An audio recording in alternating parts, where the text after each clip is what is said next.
thanks for coming on and doing this with me, man. Hey man, I appreciate the invite. I'm excited to be here on Charleston Leading Producers podcast. I talked to my doctor. He said I need to get on CLP-1, so here I am. Yeah, I've never put that together, so maybe we'll start advertising that way. I don't know, That's right, but dude. Daily dose. I don't know if insurance will cover or not, but they should. It should. Everyone needs this. Everyone needs to get a script for this, man. everybody needs a little CLP. That's for sure. Everyone needs That's the for CLPs, sure. brother. So, for people who don't know, you run CTown Sells under Right. LPT Realty. Yes, sir. You record your own podcast called I do. LowCountry LowDown. It's hmm fantastic. What your first couple guests were probably the best, but we'll come back to that later. Yeah, yeah. They were Um, they were pretty good. They were great. It was one of the two. One of the two was one my of the two favorite. I don't first know. guests, yeah, Flip a coin. phenomenal. You're also producing Realtor yourself. You have a young family. I do. So talk to me just about balance. First of all, how do you actually do all of these things and do them well? Oh, this is a tricky thing to find in our industry, man. And, it's actually something that I don't think I really, was able to get a good grasp on until fairly recently into my career. I've been doing real estate for quite a while now. And it really wasn't until this past year, or so that I really started to kind of balance things out. And, part of that has to do with me just being a bit more seasoned, get a little bit more referrals coming in, spend a little bit less time, trying to, get new business when it's coming your way, the referrals. But also it's just prioritizing it, man. We've talked about it before, and it sounds a little cheesy, but just scheduling time with your family and with your kids. It, it's it comes across, I think, on paper as almost a little bit, maybe not as personal or intimate as you like it to be, but really, treating your home life and treating your personal life, whether you've got a family or whether you're just taking care of yourself. Treating it with the same degree of seriousness that you treat your business ultimately is going to help you be more productive. At least for me, when you're an entrepreneur, you got to get yourself out of bed in the morning. Nobody's going to fire you but yourself, right? So, staying motivated and just keeping morale up and being happy ends up really affecting my business in a positive way as well. And, when I'm overworked and I don't get to see my boys and this, that, and the other, it bleeds into my work as well. So, we make an emphasis to, have dedicated family time and, put that on the calendar. And, for me, I treat that, like a $100 million client, right? That's just a non-negotiable appointment that we can't cancel if somebody needs to, see a house or, have a listing consultation. Hey, look, unfortunately, I got something on the schedule that day or that time, and, we can go before or after, but, that's just a blocked off time on my calendar. And, uh, it's funny, a lot of people, they get worried.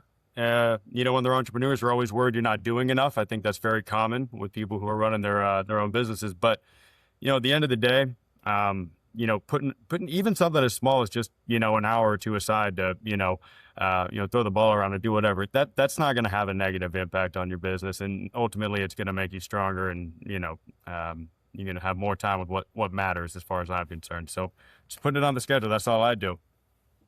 Try to stay organized when I can.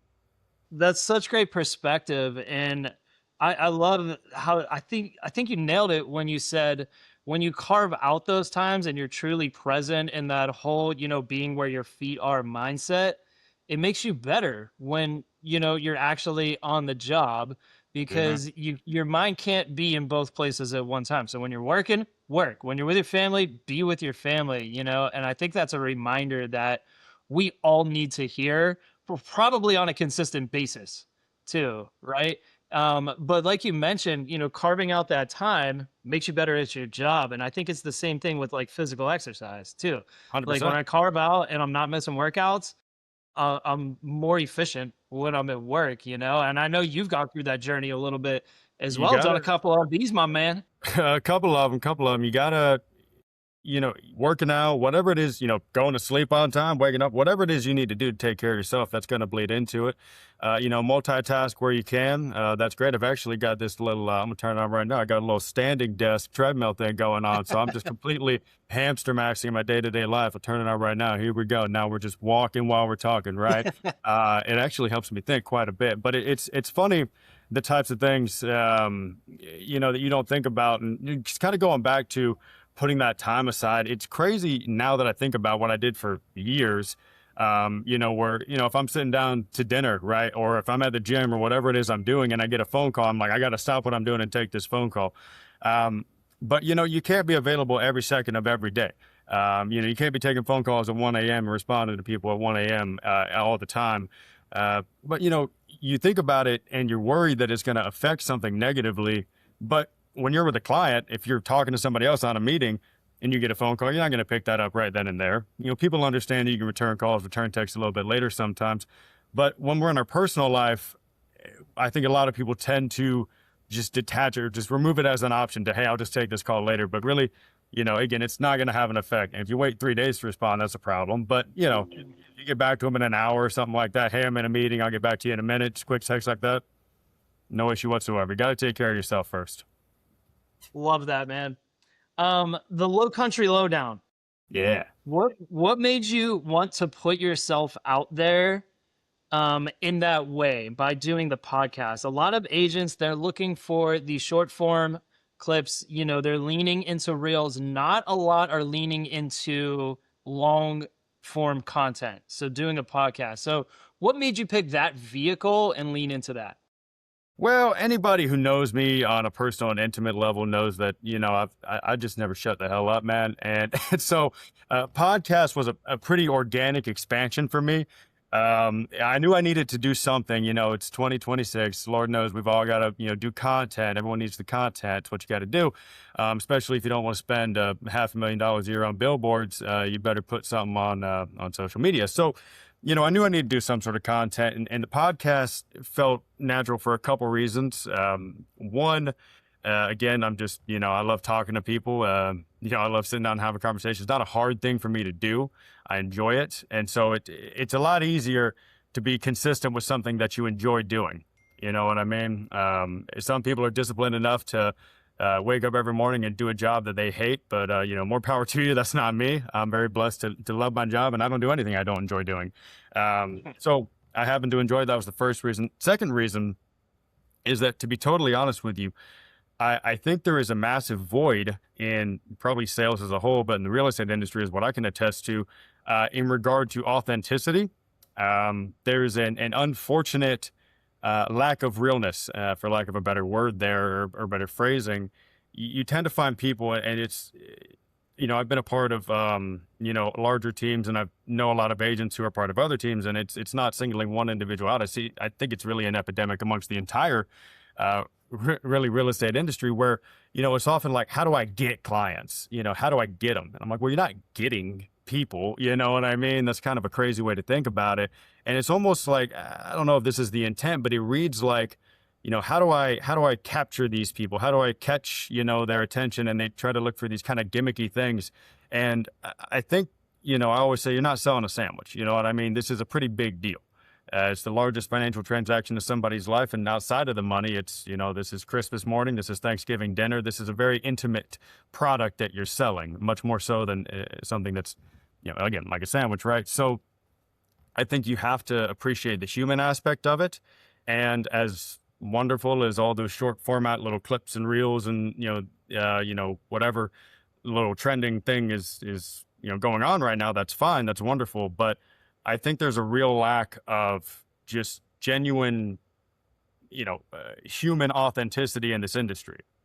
We hear it so many times, where people like associate realtors or lenders or anybody in any sales. I'll just pick on car guys. Right? You always a used car salesman. It's that shows you how much that stereotype is because we use them as an example as a sleazy guy. No disrespect to car salesmen, but that's just what people think. That's what the public looks at. And as much as we'd like to all deny that, there's a reason why that perception exists. And that's because there's just not enough genuine, authentic human emotion or just, there's not enough people being real, to put it simply. Yeah. Like a better words there. I'm not a poet, but I do like to talk. So, I just think that that was a gap that needed to be filled. It was something that I could jump into, and I'm not going to be everybody's cup of tea. When you show your real human side, when you show, a genuine version of yourself, the fact is not everyone's going to like you, but and no, not the entire population of the Low Country was never going to buy with me or sell with me. There's always going to be other options out there, right? That's why you got menus at restaurants. So, I'm gonna go out there and do my thing, be myself. Folks that love me, love me. Folks that hate me. And hey, man, that's just how it is. But if nothing else, I can say that it's real, it's authentic, and that's just the way it is.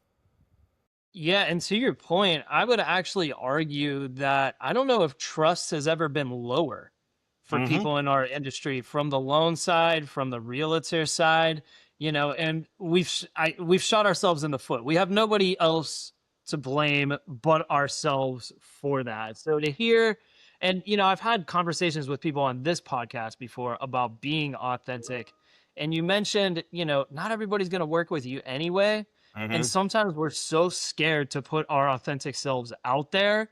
And then we're really holding ourselves back, right? Right. Because you're putting something out there that's not even you anyway. Yeah. So I don't know. Maybe people are successful that way. They're kind of like almost playing a character, but Yeah. I don't know. It doesn't seem like a real fun way to live your life anyway. Well, exactly. And, nobody's going to give me an Oscar. Even if I wanted to, I couldn't pull it off. I couldn't, Yeah. and look, there's a difference between like, sure, you put on a little bit of a social mask, but you do that when you walk into Starbucks. You know what I mean? If you're having a bad day and someone, at Starbucks, how's your day going? You don't like tell the cashier about all your problems of the day. You go, oh, it's great. I've How are got you? this deal blowing up You're and like, oh you my know what? gosh. Actually, now that you brought it The up, barista's like, you just yeah, let me just give you a sure. cup There's of a little bit coffee. of Yeah. you social niceties and politeness, sure, whatever. But Yeah. outside of that, like I'm not gonna try to be this whole like made up, artificial, manufactured character.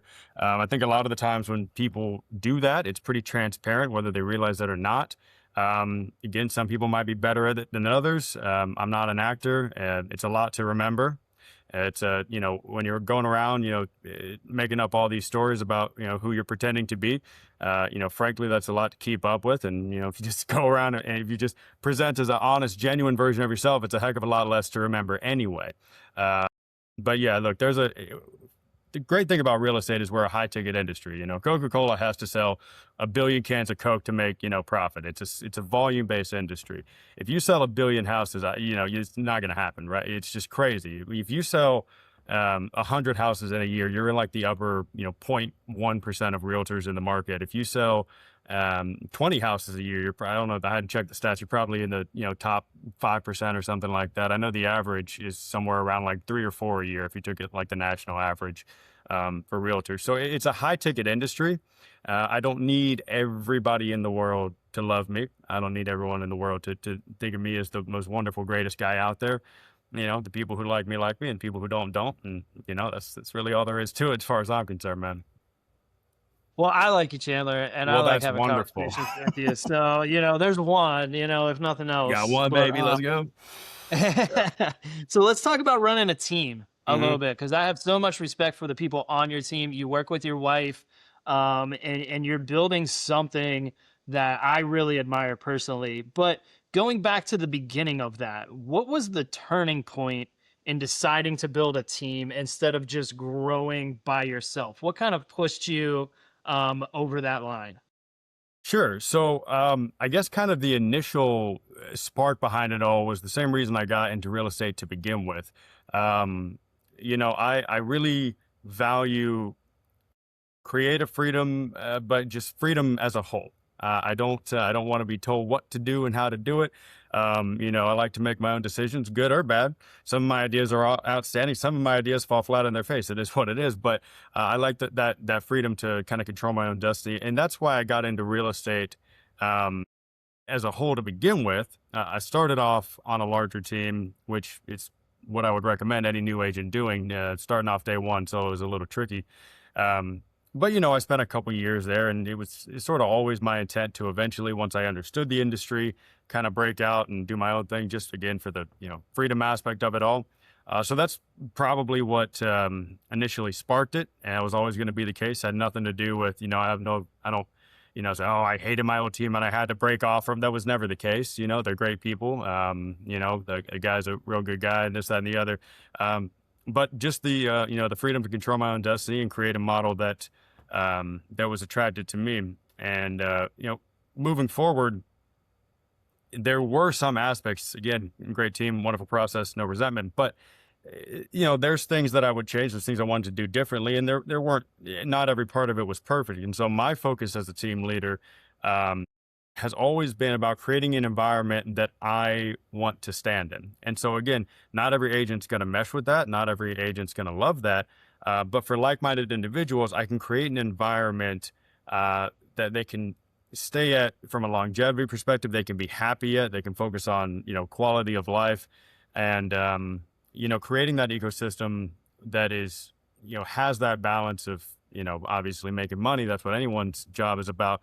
But also just quality of life, and somewhere you can genuinely be happy, a culture where everybody genuinely likes each other, and enjoys going to work every day. That was always the biggest priority. And so I just focused on, well, what would I want if I wasn't a team leader? If I was an agent on my team, how would I want this to look? And that's really the number one focus. That's all I think about in terms of any decision I make. It's whether or not, if I was the agent and this decision was being made for me, that's ultimately the situation they're in, would I be happy? Would I agree with it? And, short of running a charity and not making a penny, that's really the only restriction on that. So that's the main focus for me, is just, having that freedom and creating an environment where I'd be happy. Yeah, and you've done that so well. And shout out Mariah, your wife. She's great. I love communicating with all of you guys on your team. But looking at the flip side of it as well, a lot of people when they're running a team, they step back from personal production. Uh-huh. But you're continuing to close deals, you and Mariah working together while leading your team. What makes Mhm. you stay in it personally as well? I think if you get out of production entirely, you really run the risk of losing touch with the process. And I don't think that I would be able to maintain, again, what I view as the highest priority is, would I be happy as an agent on this team? If I'm not in production, if I'm not kind of, in the trenches along with them, I don't really know that I can maintain that same level of perspective. Am I producing um, as much as I was when I was a solo agent? Absolutely not. That would required 80-hour plus work weeks, and at that point it would just be fully neglecting the team and not spending any time with them.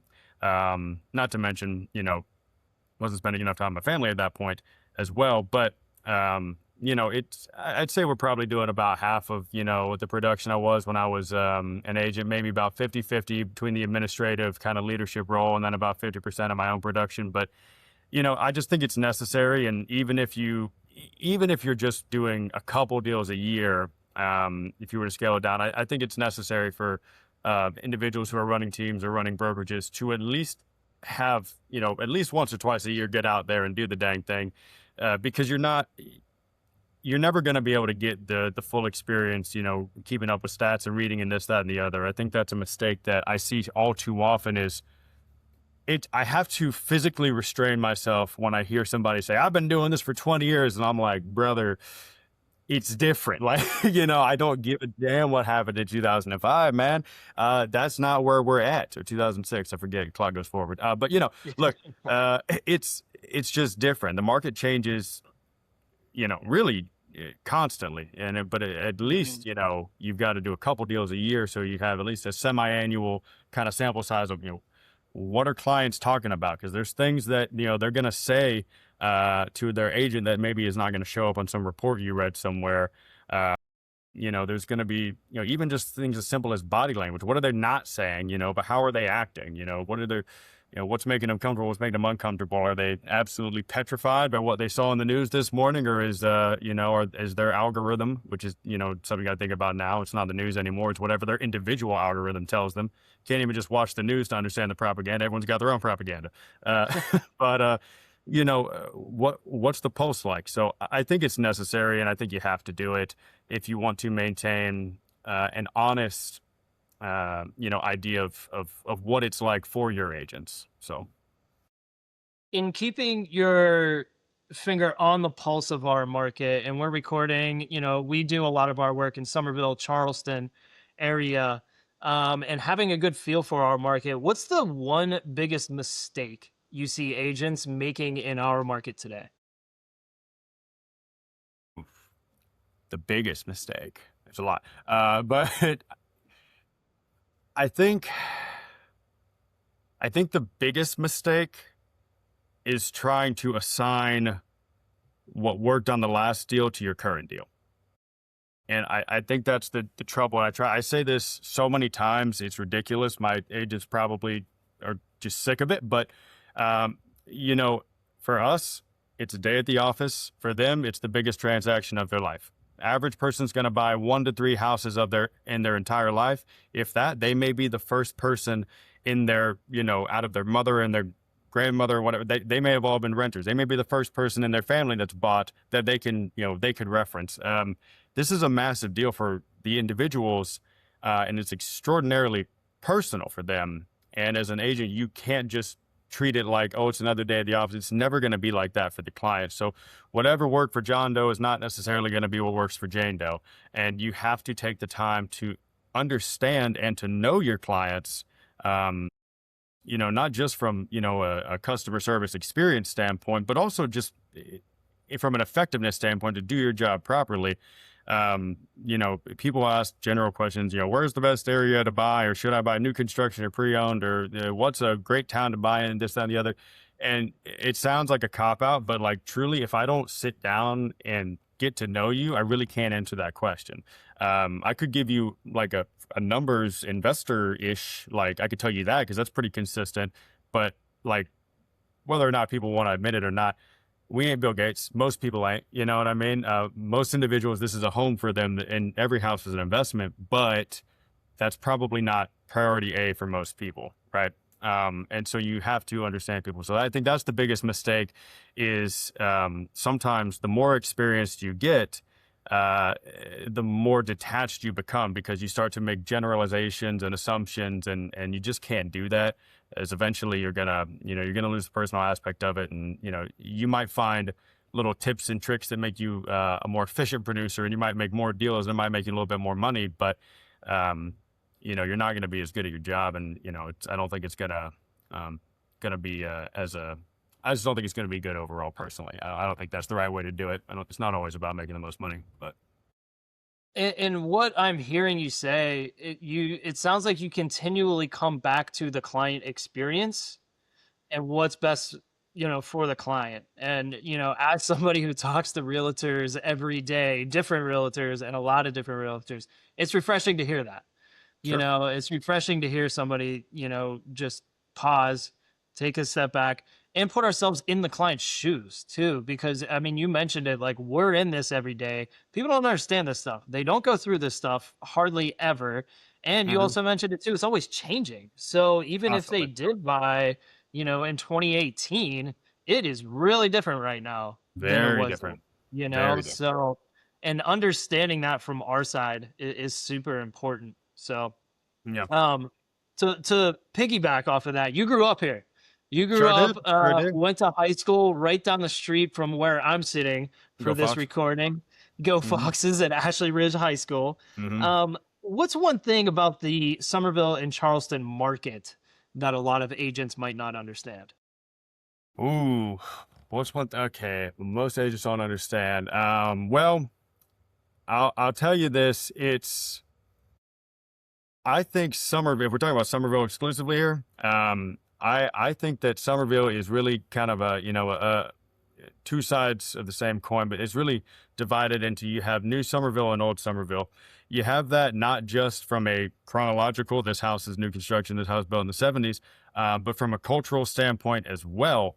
When people ask about, what is the vibe of this town? What is the atmosphere of this town?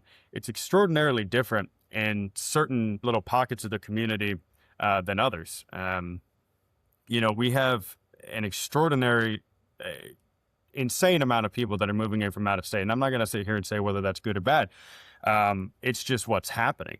And so when you think about Somerville, it's almost got this kind of like identity crisis in a lot of ways, Hmm. because somebody who grew up here, and I'm like, listen, I'm still a young virile fella. I'm not that old, but I can say even in my Absolutely. short lifespan, it it really doesn't feel like the town I grew up in. I can't imagine what it would be like for somebody who's approaching a retirement and was born and raised around here, how different this must be. You talk about Ashley Ridge High School, where I went. I had one of my coaches.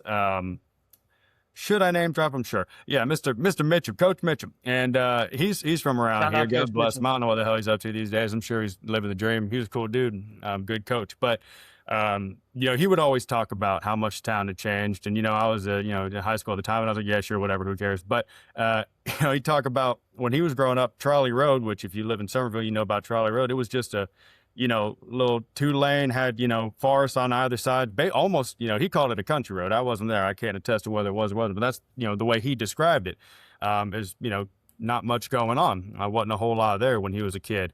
And it's hard to envision that even, because I think of Charlie as like just, a traffic nightmare, but, not too long ago, it was not quite rural, I don't think you would say, Mhm. but significantly less developed than it is now. So I think a lot of agents miss, just how different this area can be depending on where you're living and how different people interpret this area and what it's like.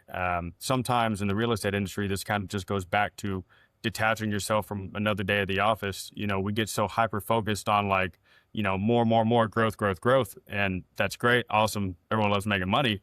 And for the record, I think equity is a good thing. When you buy a house, you want it to go up in value. Everyone likes that. But there's something to be said for, affordability. I think most people understand that, we'll take a town like Mount Pleasant. If you're born and raised in Mount Pleasant, when you get out of a high school or maybe when you get out of college, whatever it is you're doing, let's say you're buying your first house, maybe you're in your early 20s. You're either, if you're fresh out of college, you're just into your new job, or if you work in the workforce out of high school, you're maybe getting your footing in your career. Perhaps you're maybe engaged, you're thinking about starting a family, this, that, and the other. Okay, it's time to buy your first house. Point being, you're in your 20s. You're probably not making a ton of money. Maybe you've got a great degree. Maybe you're going to make a ton of money, but you haven't yet, right? So I think it's very well understood that somebody born and raised in Mount Pleasant, you are not buying maybe a condo, but you're not buying a detached home in your early 20s in Mount Pleasant. That's going to be low end $750,000 unless it needs a ton of work, for a detached home in Mount Pleasant. And without a co-signer or, mom or dad or helping you out or something like that, you're probably Mhm. not buying your first starter home in the town you grew up in. And, it is what it is. Mount Pleasant's a luxury area. But it's just kind of an accepted fact. Now, Somerville is kind of approaching that same level where you can't buy your starter home in the town you grew up in. It's not quite there yet. There's a lot of bargains you can find. CTownSells.com to see all the listings. But, you can still find some stuff in the high 200s, low threes. But, a lot of people I went to high school who are now starting to buy their first homes, we're having conversations about, well, what if we were just a little bit outside of town? Maybe we're not quite in Somerville necessarily. And you can find stuff in the high 2s, low 3s, and especially if if you like townhomes for sure. But detached homes, high 2s, low 3s maybe. But if your budget's going to be in the low 200s, Somerville's kind of off. It's just kind of gone as an option for a detached home at least. So I think that's something a lot of agents kind of forget about is how, when they get to talking about, oh, it's great, property values are jumping up. It's like, yeah, that's good. That's great. Every seller thinks prices are too low. Every buyer thinks prices are too high. That's just never not going to be the case at any market. But it's something you have to be sympathetic to. And again, it goes back to the human aspect of like, that's going to be emotional for some people, man. This has been home for them for, their whole life. And, they've grew up and, they have dreams of buying and living in, around the area they grew up in. And, maybe now they've got to have a conversation about, well, we've got to buy something, maybe build up some equity somewhere a little bit outside of town, or maybe we'll start with a townhome, or maybe we'll buy something that, could use some cosmetic work or something like that. But the affordability aspect, I think sometimes people just view it as like it is what it is type of thing. And they sort of gloss over, the emotional aspect of that for some of these people, because they're moving in from out of state. That's different. But for folks who have called this place home their whole life, that can be a tougher conversation. You got to give that the respect it deserves, I think. That's a great perspective. Yeah, I really enjoy that, and it is hard because I'm from the north. I'm from Pittsburgh, Damn And I Yanks. live in Somerville, and I live in the part of Somerville that most people from the north, that if they came here, this is where they live. We've all congregated together, Yeah, yeah, we all put you in one spot. Um, yeah, keep everybody. Yeah, it couldn't be Yeah, yeah, yeah. further enough Oh, you're away. moving in from But New York? Hey, have you heard of no, but have you heard of Summers Corner? There's a great place do up I there. have Yeah, the neighborhood for you? No, I'm just kidding. you're gonna But love you're it. you're Yeah, you're right though. I mean, it's there's a lot of really attractive aspects to new construction, and I think when you just look at it and you don't have any like sentimental ties to any areas, or you don't like have any sort of attachment to any one particular neighborhood or whatnot. If you're just coming in from out of state and you've never heard of any of these neighborhoods, I think a lot of people naturally gravitate towards new construction because it's just fresh and new and clean. And, when you don't know anything about the area, it feels like a safe option, I think. yeah, yeah. All right, I want to get us wrapped up here in a minute, but I got to get one more piece of advice from you about Okay. the team aspect. So, if someone came to you tomorrow and said, "I want to build a team. I want to build a real estate team. Where do I start?" What's the first thing you tell them? Start with adding a couple zeros to that bank account, buddy. It's expensive. No, but truly, where do I start? Number one, I think you have to very clearly identify why you're doing it and make sure it's what you really want to do. Some agents, I think, fall victim to this like, this is the natural progression. Like, this is what I'm supposed to do. Like, okay, I've gotten a few years under my belt. Maybe I'm getting to the point where I'm doing enough deals where, I almost don't have enough time anymore. And I should, a lot of, to even do my business properly, I probably should be referring this out to some team members so I can spread the labor out a little bit. And people view it as just a natural progression. It's so much more than that. And you have to understand how things you don't think about, like, just the amount of faith that somebody's putting in you to really, control their destiny in a lot of ways. That's a big responsibility, because it's one thing to, provide for yourself and your family, but now this other person is really relying on your system, to pay their own bills and, perhaps feed their own kids, and that's a lot. You've got to make sure that you're ready for that responsibility. And so just, put a lot of time and planning into it. You don't need to rush anything. That'd be my first piece of advice. Make sure you got money in the bank, this, that, and the other. And, my second thing would just be to make a big emphasis or make sure that you are ready to take on a leadership or a guidance role. I've seen a lot of teams, and I'm not going to name anything because that would be distasteful, but I've seen a lot of teams where they just kind of, it's the same concept over and over as they get into their own world and they don't, have enough empathy to kind of understand the other perspective. And they just go, well, this is what I do and this is how I do it. So, you just look at what I do and then you copy and da-da-da-da-da. And they don't take they don't get out of production at all. They stay 100% in production. They go, all the time working, and they don't spend enough time on the support and the systems and this, that, and the other. So, and that's, if that's not what you want to do, don't do it. If you're doing it just to, try to make more money, I don't know, man. I don't know if that's the big thing. It's not that it won't make you more money. It probably will. But if that's your main focus, and you're not willing to, take on a more nurturing role, perhaps is the word. I can't, think of the best word, nurturing maybe perhaps, but you just a support role and you don't find satisfaction in building something and sharing the wealth and trying to help other people rise. It's not something you should do. I think if you're not putting that emphasis and building up others, if it's just for yourself, then you need to stay in solar production. If you really put your foot on the gas in solar production, you can make millions in real estate, and that's plenty. So, if you're just money motivated, then just go do 1,000 deals a year, and you can hire like a showing agent or an assistant or something like that to share the burden. But, if you don't truly want to build something that can help other people, maybe take a step back and give it another look. It's so true on our side of the business too, the financing side. Uh-huh. And I think a lot of that might stem from, and I'm going to preface this by saying I am grateful that I've had a few different really great mentors. Uh-huh. And I haven't even been in the business that long, and I've been very fortunate. But I think some of it stems from there were a couple big years there around 2020, 2021. You know, there was a lot of business happening, and some people were, you know, running a big business and thinking they had everything figured out. And Yeah. then all of a sudden, those were the leaders, you know, in the past few years. And it's been like, wait a second, I Yeah. have to actually know what I'm doing now. Yeah. This has Yeah. gotten a lot harder.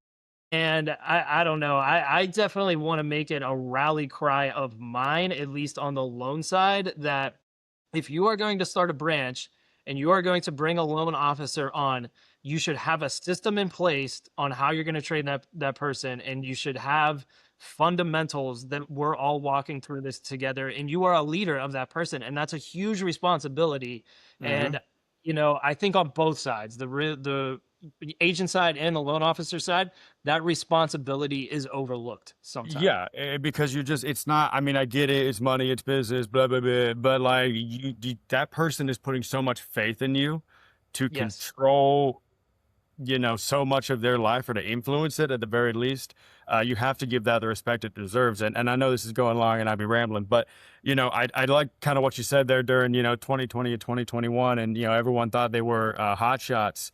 And man, I can't tell you how much of a blessing it is to get your ass kicked. A lot of people, they had this false sense of like, wow, maybe I am the greatest lender of all time, or I am the greatest agent of all time. It's like, well, that or 2% interest rates, it's pretty easy, man.